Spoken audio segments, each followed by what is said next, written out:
ikindi najya inama, ngira inama Gasore uhawe izi nshingano zo kuyobora urwego rwa minisiteri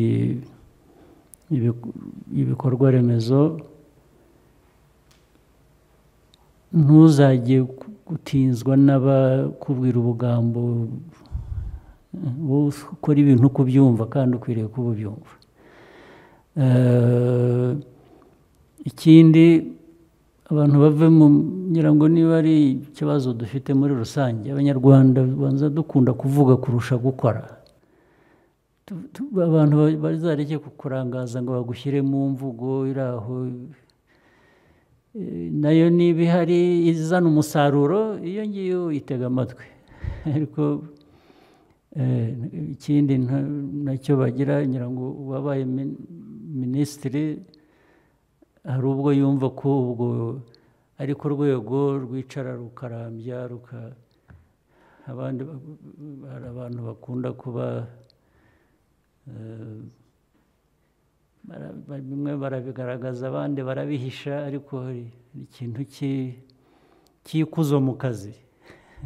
Abantu bakaburira aho ngaho bakaba batuma, ntibakurikirane ngo barebe ibyo natumye, kuko nta muntu wigerera ahantu aho ariho hose, cyangwa nta muntu wakora buri kintu cyose wenyine. Abandi nabo bafite ibyo bagomba gukora, ariko abayobozi bagira inshingano yo gukurikirana, kureba niba icyagomba gukorwa n'uwatumwe cyangwa n'uwagomba kugikora yagikoze. Naho aho bipfira muri bya bindi navugaga, bijya mu magambo gusa ntibijye mu bikorwa bikarenga. Umuntu aratuma, uwo yatumye nawe agatuma, uwatumwe nawe agatuma. Iyo hatabayeho rero gusubira inyuma ngo birebe, ariko uwo natumye yaratumise cyangwa n'undi, aho rero hari ikibazo. Nagira ngo mugire inama ku giti cyawe, uri mushya ugiye muri aka kazi, ntuzajyemo ngo hagire abantu bavangavanga cyangwa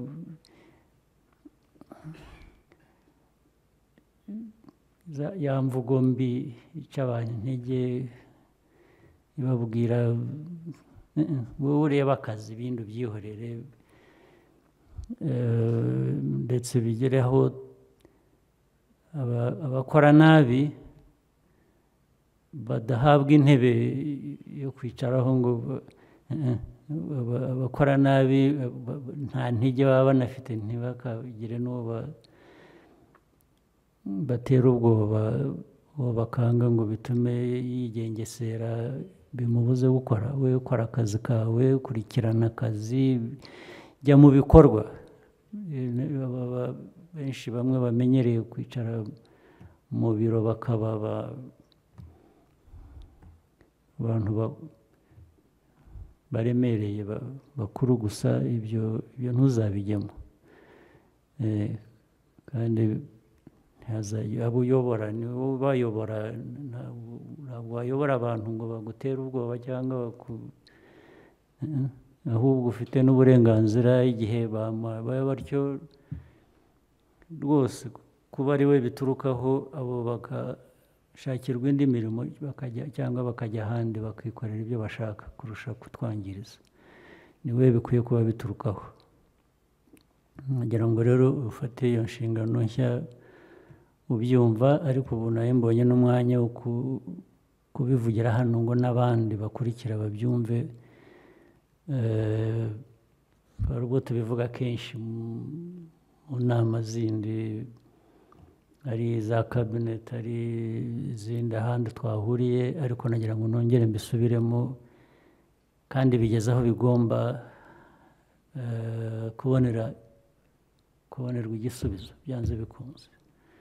Ntabwo twakomeza igihugu cyacu aho kiri n'ibibazo gifite, ntabwo bishaka abantu bari aho b'indangare ujya akakubwira ngo nibagiwe cyangwa nagize ngo cyangwa wagize ngo iki kugira ngo ni iki ikintu ni iki cyangwa ni kiriya ibyo hagati niba ari ugushakisha nabwo bikaba kiriya ngo bigasobanuka ngo urashakisha uburyo bwo gukora ibintu bikagaragara bikamenyekana ntibiki ikintu kiri aho ngaho kitumvikana. Nibyo nari mboneyeho umwanya wo kugira ngo babwire n'abandi bayobozi b'izindi nzego bari hano babyumve cyangwa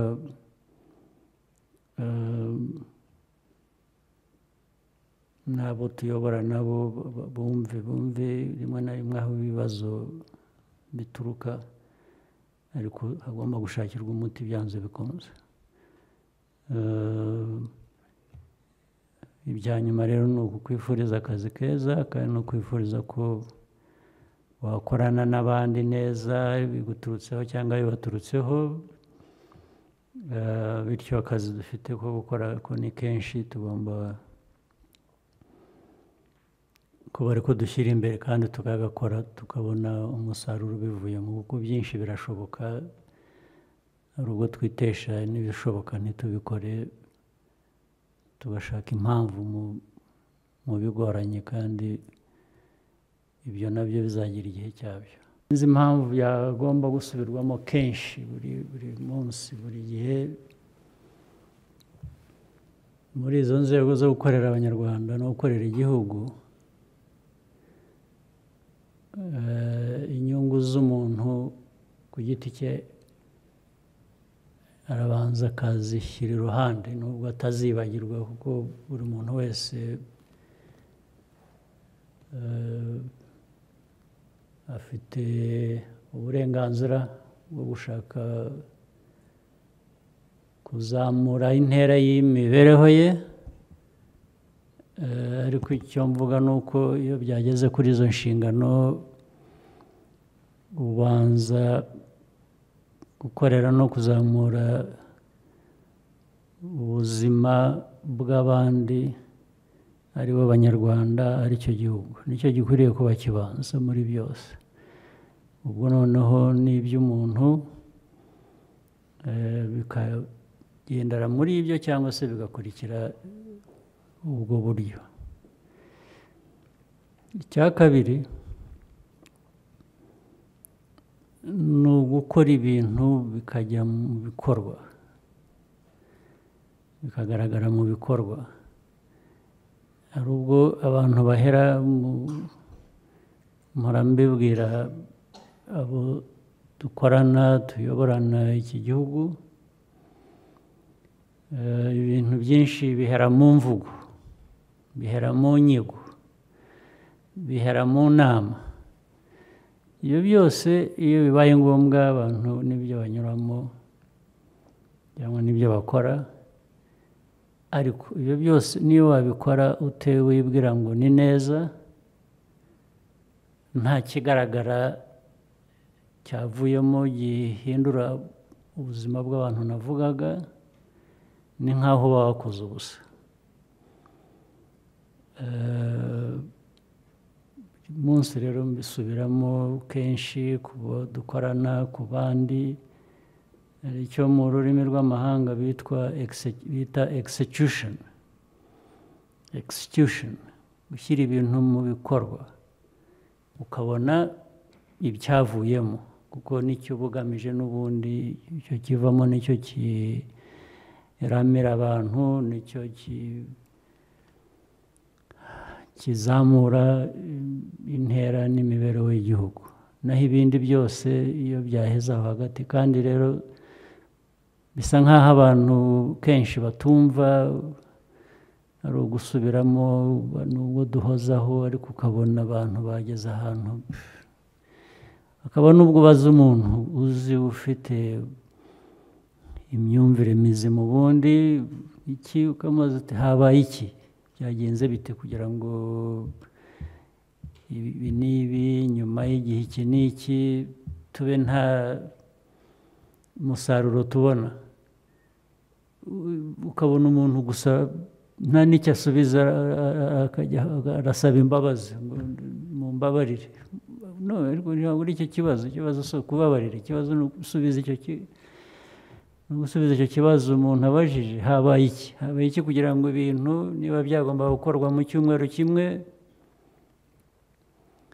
abantu bategereze amezi 6 ashire, nubaza umuntu gusobanura icyabaye cyangwa icyabuze, cyangwa niyo nta cyabuze, cyagomba gukorwa mu cyumweru, mu byumweru 2, mu kwezi, kuki bigomba gutegereza amezi 6? Ibi ni ibintu abantu birirwamo bibaza, ariko ibisubizo nta n'ubwo gihe mbikenera mu magambo, ahubwo ibisubizo mbikenera mu kubona ibyavuye muri bya bikorwa abantu bavugaga. Ibindi byose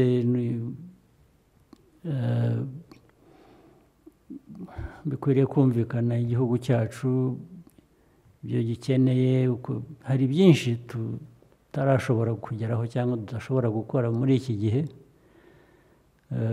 kubera amikoro. Nubwo tuba dushaka kugera kuri byinshi, amikoro akatubana make, ibyo birumvikana. Urategereza ugashakisha amikoro, ibyo nibyo numva bishobora kudutinza. Ariko gutinzwa nuko umuntu gusa adashobora no gusobanura impamvu atakoze icyo yagombaga gukora, yari afitiye amikoro n'ubushobozi ubundi mu myumvire n'iki, ugasanga ntashobora kubisubiza. Icyo ntabwo na rimwe njya nyumva jyewe. Ubu ndabisubiramo kuko bimaze kugera ahantu biba ngombwa ko abantu bibaza icyo kibazo kandi bakagishakira igisubizo byanze bikunze. Ntabwo twajyaho ngo ibyo tudafitiye amikoro cyangwa ubushobozi bigendere ku ntambwe nk'ibyo dufitiye ubushobozi dushobora gukora.